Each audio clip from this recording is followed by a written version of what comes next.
evening. Now I am going to take seminar on formation of functional nanofiber microstructures polyurethane caps for women. Okay.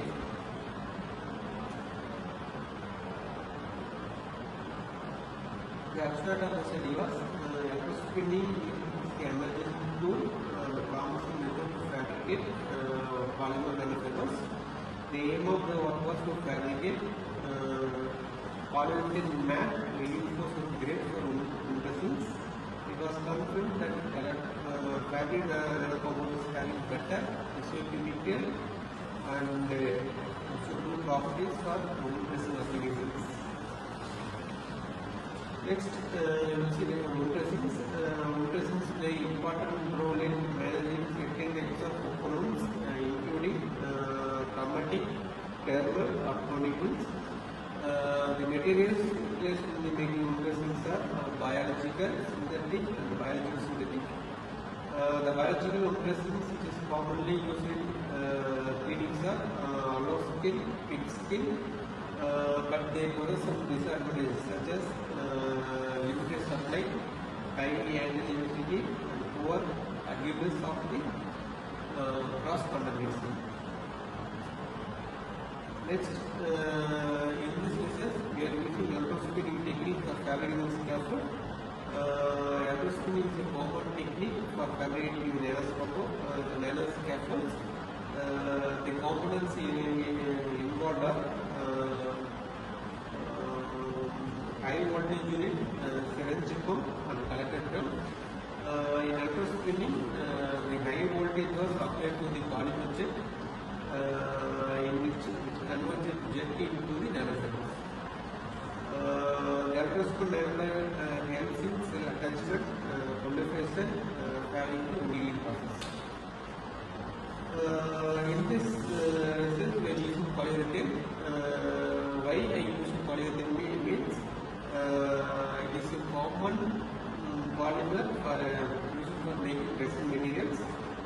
Further, it was available in the form of foams, membranes, and films for healing applications.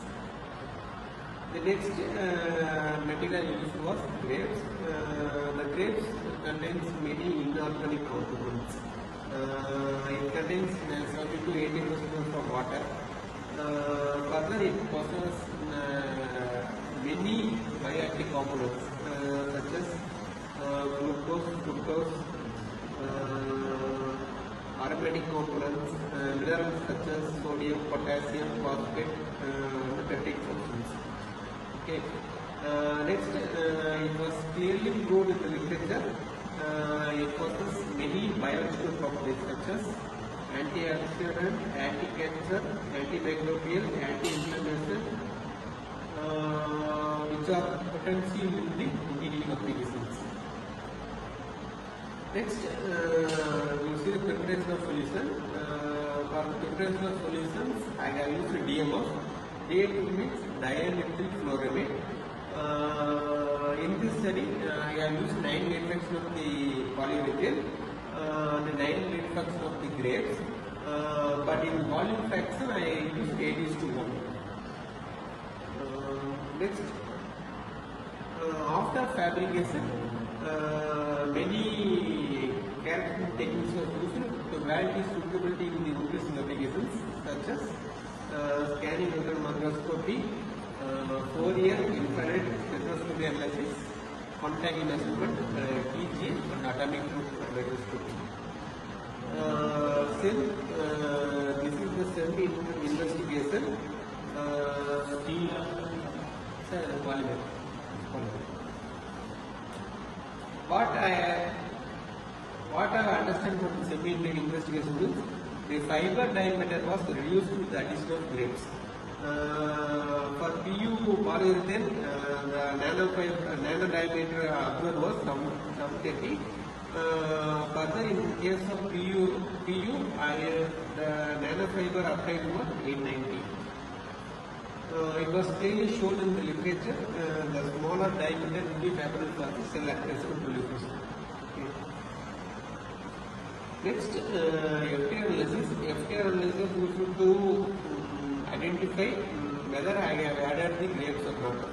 FTR analysis was used to identify the key peaks in the fabricated membranes.